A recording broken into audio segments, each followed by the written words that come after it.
భారత అంతరిక్ష పరిశోధనా సంస్థ ఇస్రో అగ్రదేశాలకు పోటీగా చంద్రుడిపై పరిశోధనలు సాగిస్తూ రోజుకో అప్డేట్ ఇస్తోంది. చంద్రయాన్ 3తో ఇస్రో చందమామపై మువ్వెన్నెల జెండాను ఎగరవేసింది. ఇప్పుడు ఒక సూర్యుడి గుట్టు తెలుసుకోవాలనుకుంటోంది. దానికోసం ఆదిత్య L1 రాకెట్ ను ప్రయోగిస్తోంది. సెప్టెంబర్ 2 శనివారం ఉదయం 11:50 శ్రీహరికోట సతీష్ ధావన్ స్పేస్ సెంటర్ నుంచి ప్రయోగిస్తోంది. మంగళయాన్, చంద్రయాన్ తర్వాత ఇస్రో చేపట్టిన అత్యంత ప్రతిష్టాత్మకమైన కీలకమైన ప్రాజెక్ట్ ఆదిత్య L1.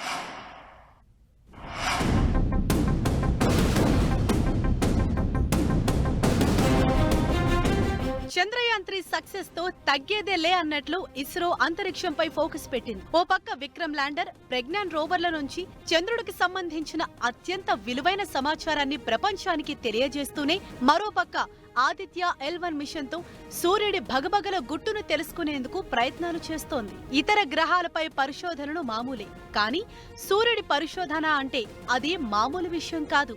నిరంతరం జ్వలించే భాస్కరుడి వాతావరణం తెలుసుకోవటం అంటే డేంజర్ జోన్ లో పనిచేయటంతో సమానం. కానీ ఇస్రో ఎక్కడా వెనకడుగు వేయకుండా సూర్యుడిపై పరిశోధనను కొనసాగించేందుకు ముందడుగు వేసింది.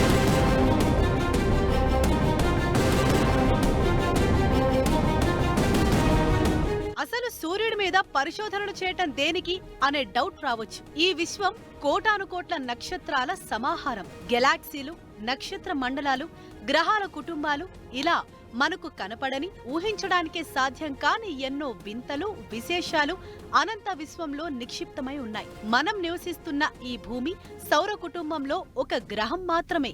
మన కంటికి కనిపించే గ్రహాలు కొన్నే, కానీ కనపడనివి లెక్కలేనన్ని. ఆ విధంగా మనకు తెలిసిన ఈ ప్రపంచానికి మూలాధారం సూర్యుడు. నిజానికి సూర్యుడు స్వయంగా ప్రకాశించే అతి పెద్ద నక్షత్రం. నిత్యం నిప్పులు కక్కే అగ్నిగోళం. విశ్వం పుట్టుకతో పాటు భవిష్యత్తు గురించి తెలుసుకోవటానికి నక్షత్రాలే ప్రధాన ఆధారం. భూమికి దగ్గరగా ఉన్న సూర్యుడిని పరిశోధిస్తే విశ్వానికి సంబంధించిన మరింత లోతైన సమాచారం తెలుసుకోవచ్చు. సూర్యుడి లాంటి వాతావరణాన్ని ప్రయోగశాలలో కృత్రిమంగా సృష్టించి పరిశోధనలు చేయటం అసాధ్యం. అందుకే అంతరిక్ష సంస్థలు డైరెక్ట్ గా సూర్యుడి దగ్గరకు ప్రోబ్లను పంపి విశ్లేషిస్తూ ఉంటాయి. ఇస్రో మొదటిసారి సూర్యుడి గురించి మరింత లోతైన విషయాలు తెలుసుకునేందుకే ఆదిత్య L1 ప్రయోగం చేపట్టింది.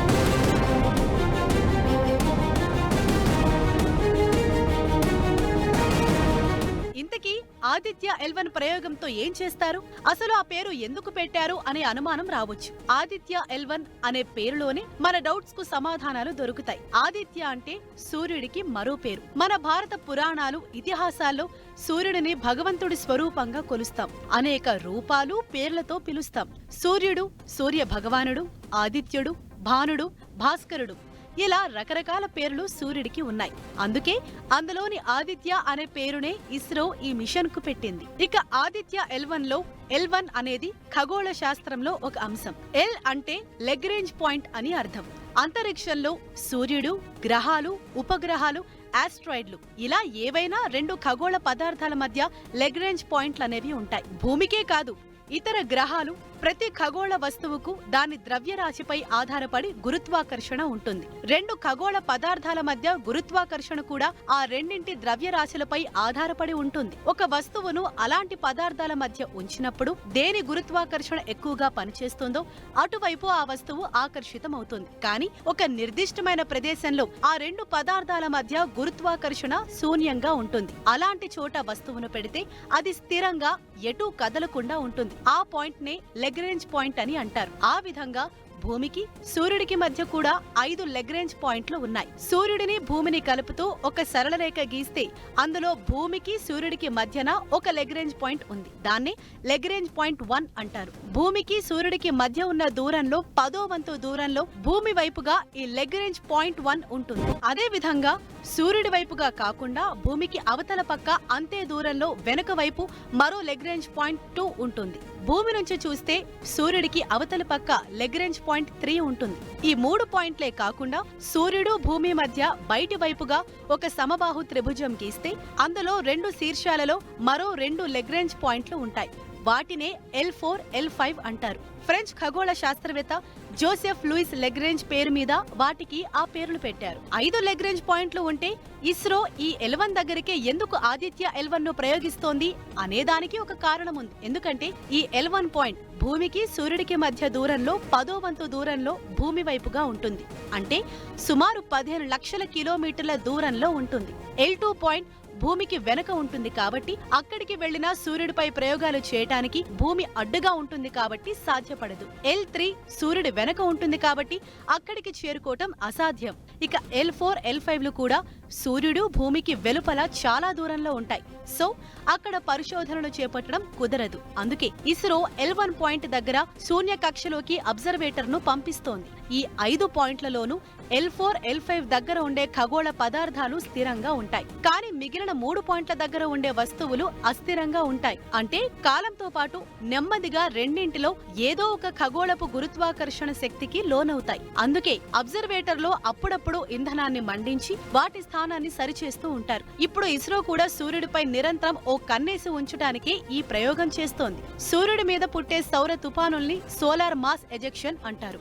L1 పాయింట్ దగ్గర నుంచి సూర్యుడి ఉపరితల వాతావరణం, అక్కడ జరిగే మార్పులు, సూర్యుని నుంచి పుట్టే సౌర తుఫానులను ముందుగానే గుర్తించడానికి ఈ ప్రయోగం ఎంతో ఉపయోగపడుతుంది. సౌర కుటుంబంలో అనేక గ్రహాలు, నక్షత్రాలు సూర్యుడి చుట్టూ పరిభ్రమిస్తూ ఉంటాయి. భూమి, చంద్రుడు కూడా సూర్యుడి చుట్టూ పరిభ్రమిస్తున్న గ్రహాలే. అందుకే సూర్యుడిని పరిశోధిస్తే విశ్వం గురించిన మరింత లోతైన సమాచారాన్ని తెలుసుకోవచ్చు. దీనికోసం అంతరిక్ష పరిశోధనా సంస్థలు నిరంతరం అన్వేషణ సాగిస్తూ ఉంటాయి. ఇప్పుడు ఆదిత్య L1 అనే ప్రయోగం కూడా అలాంటిదే. ఇంతకీ సూర్యుడిలో అంత తెలుసుకోవాల్సింది ఏముంది? మనం ఉదయం లేచినప్పటి నుంచి రాత్రి పడుకునే వరకు మనకు తెలియకుండానే సూర్యుడిపై ఆధారపడతాం. ఉదయం, సాయంత్రం, రాత్రి ఇలా ప్రతి సమయంలోనూ మనకు తెలియకుండానే ప్రత్యక్షంగానో పరోక్షంగానో సూర్యుణ్ణి స్మరించుకుంటాం. కొందరు సూర్యుణ్ణి దేవుడిగా ఆరాధిస్తారు. మన గమనం, గమ్యాలే కాదు, గ్రహాల గతులు, మొత్తం సైన్స్ అంతా కూడా ఒక్క సూర్యుని చుట్టూనే తిరుగుతూ ఉంటుంది. సౌర కుటుంబంపై నిరంతరం సైంటిస్టులు పరిశోధనలు చేస్తూ ఉంటారు. సూర్యుడిని ఆధారంగా చేసుకునే పరిశోధనలు చేస్తున్నారు. ఇప్పుడు ఇస్రో ఆదిత్య L1 అనే స్పేస్ క్రాఫ్ట్ ప్రయోగంతో సూర్యుడికి సంబంధించిన మరింత లోతైన అంశాలను తెలుసుకునే ప్రయత్నంలో ఉంది. సౌర కుటుంబంలో జీవరాశి మనుగడ ఉన్న భూమికి సూర్యుడే మూలాధారం. సూర్యుడి వయసు సుమారుగా 450 కోట్ల సంవత్సరాలు. భూమికి దాదాపుగా 15 కోట్ల కిలోమీటర్ల దూరంలో సూర్యుడు ఉన్నాడు. సూర్యుడు భగభగమండే ఒక పెద్ద నక్షత్రం. సూర్యుడిలో నిరంతరం కేంద్ర సంలీన చర్య జరుగుతూ ఉంటుంది. హైడ్రోజన్ హీలియంగా మారుతుంది. అలా శక్తి విడుదలవుతుంది. నిరంతరం కేంద్రక సంలీన చర్యలతోనే అత్యధిక స్థాయిలో సౌరశక్తి ఉష్ణం కాంతి రూపంలో బయటకు విడుదలవుతుంది. వాటి ప్రభావం సూర్యుడి చుట్టూ ఉన్న గ్రహాలు, నక్షత్రాలు, మొత్తం సౌర కుటుంబం పైన ఉంటుంది. సూర్యుడిని ఒక బంతిలా ఊహిస్తే అందులోని కేంద్ర స్థానాన్ని కోర్ అంటారు. కోర్లో టెంపరేచర్ 1,50,00,000 డిగ్రీల సెల్సియస్ గా ఉంటుంది. సూర్యుడి కేంద్ర స్థానం కోర్ నుంచి బయటకు వచ్చే కొద్దీ ఉష్ణోగ్రత క్రమంగా తగ్గుతూ ఉంటుంది. సూర్యుడి ఉపరితలాన్ని క్రోమోస్పియర్ అంటారు. ఇక్కడ ఉష్ణోగ్రత 5,500 డిగ్రీల సెల్సియస్. సూర్యుడి చుట్టూ ఆవరించిన ప్రదేశాన్ని కరోనా అంటారు. మండే సూర్యుడికి దగ్గరగా ఏ వస్తువు వెళ్లినా అవి సూర్యుడి గురుత్వాకర్షణకు లోనై మండిపోతాయి. సూర్యుడి ఉపరితలంపై ఉష్ణోగ్రత 5,500 డిగ్రీల సెల్సియస్ ఉంటుంది. కానీ సూర్యుడి ఉపరితలం మీద ఉన్న కరోనాను పరిశీలించడానికి మాత్రం చాలా ప్రోబ్లు సూర్యుడికి అతి దగ్గరగా వెళ్లాయి. నాసా ప్రయోగించిన పార్కర్ అనే సోలార్ ప్రోబ్ మాత్రమే ఇప్పటి వరకు సూర్యుడికి అతి దగ్గరగా వెళ్లిన మానవ నిర్మిత ప్రోబ్. సూర్యుడు భూమి కన్నా 3,33,000 రెట్లు పెద్దగా ఉంటాడు. కాబట్టి భూమి గ్రావిటీ కన్నా సూర్యుడి గ్రావిటీ 27.9 రెట్లు ఎక్కువ. కానీ చంద్రుడు భూమి కన్నా చిన్నగా ఉంటాడు. కాబట్టి అక్కడ గురుత్వాకర్షణ శక్తి భూ గురుత్వాకర్షణ శక్తిలో 6వ వంతు ఉంటుంది. సూర్యుడి ఉపరితలం నుంచి నిత్యం అన్ని దిశల్లోనూ పెద్ద ఎత్తున సౌర పవనాలు విడుదలవుతాయి. కొన్నిసార్లు సూర్యుడిపై కొన్ని ప్రదేశాల్లో తీవ్ర స్థాయిలో జరిగే కేంద్రక సంలీన చర్యల వల్ల ఒక్కసారిగా పేలుళ్లు జరుగుతాయి. ఇవే సౌర తుఫానులుగా పుడతాయి. ఒక్కోసారి పెద్ద పెద్ద సౌర తుఫానులు ఏర్పడితే ఒకవేళ ఇవి భూమి వైపుగా దూసుకొస్తే వాటిని తట్టుకోవడం చాలా కష్టం. భూమి మీద ఉండే వాతావరణం, భూ అయస్కాంత క్షేత్రాల వల్ల ఈ సౌర తుఫానులు నేరుగా భూమిని తాకకపోవచ్చు. కానీ ఆకాశంలో ఉండే శాటిలైట్లకు, భూమి మీద ఉండే కమ్యూనికేషన్ వ్యవస్థలు, విద్యుత్ గ్రిడ్లపై ప్రభావం చూపే అవకాశం ఉంటుంది. ఇంటర్నేషనల్ స్పేస్ స్టేషన్ వంటి వాటిల్లో పనిచేసే వ్యోమగాములు నేరుగా ఇలాంటి సౌర తుఫానుల బారిన పడితే చాలా ప్రమాదం. కాబట్టి ముందుగానే వాటిని గుర్తించాల్సిన అవసరం ఉంది. ఆదిత్య L1 చేసే పరిశోధనల్లో ఈ సౌర తుఫానుల్ని అబ్జర్వ్ చేయడం అనేది చాలా కీలకమైనది.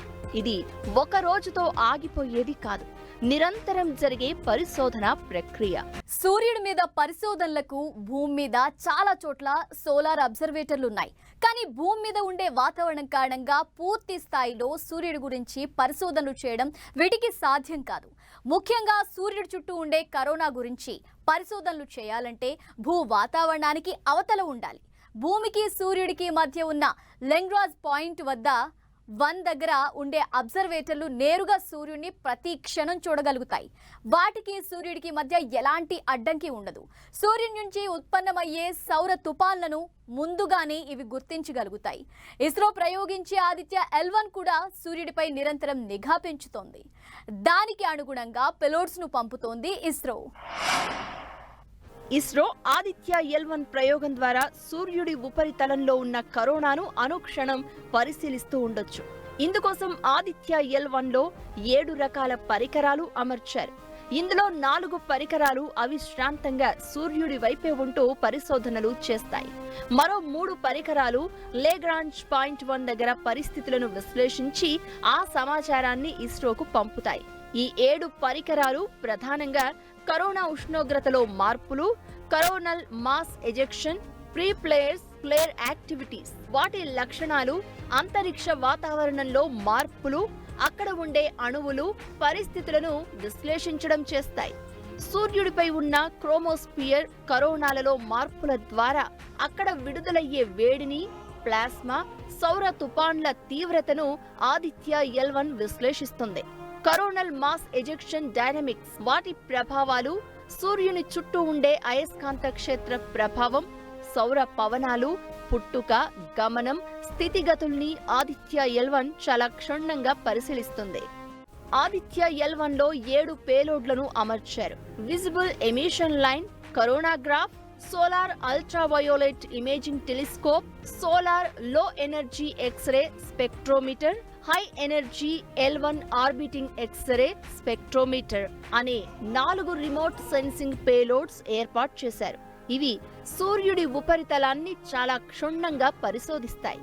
వీటితో పాటు Aditya solar wind particle experiment, plasma analyser package for Aditya, advanced triaxial high resolution digital magnetometer లాంటి పరికరాలు ఆదిత్య L1 ఉన్న స్థానిక పరిస్థితులను విశ్లేషించి ఆ డేటాను ఇస్రోకు పంపిస్తాయి. విజువల్ ఎమిషన్ లైన్ కరోనాగ్రాఫ్, దీన్నే VELC అంటారు. ఇది సోలార్ డైనమిక్స్ ను అబ్జర్వ్ చేస్తుంది. ప్రతిరోజు 1400 ఇమేజ్లను ఇస్రోకు చేరవేస్తుంది.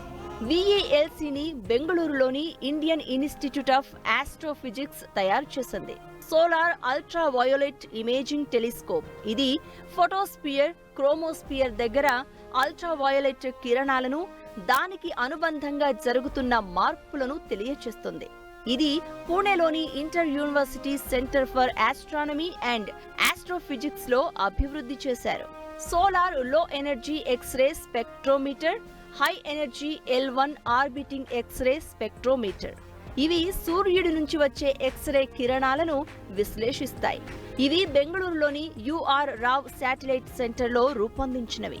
Aditya solar wind particle experimental, సౌర పవనాల్లోని ప్రోటాన్, ఆల్ఫా పార్టికల్స్ ను కొలిచేందుకు ఉపయోగపడుతుంది. Plasma analyser package for Aditya అనేది సౌర పవనాలు, అందులోని కణాలు, అయాన్లపై పూర్తి సమాచారం అందిస్తుంది.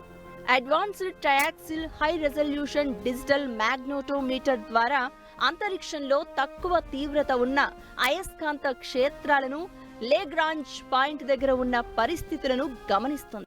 ఇలా సోలార్ విండ్స్, సోలార్ ఎజెక్షన్ కు సంబంధించిన సమగ్రమైన సమాచారం ఇస్రోకు చేరుతుంది.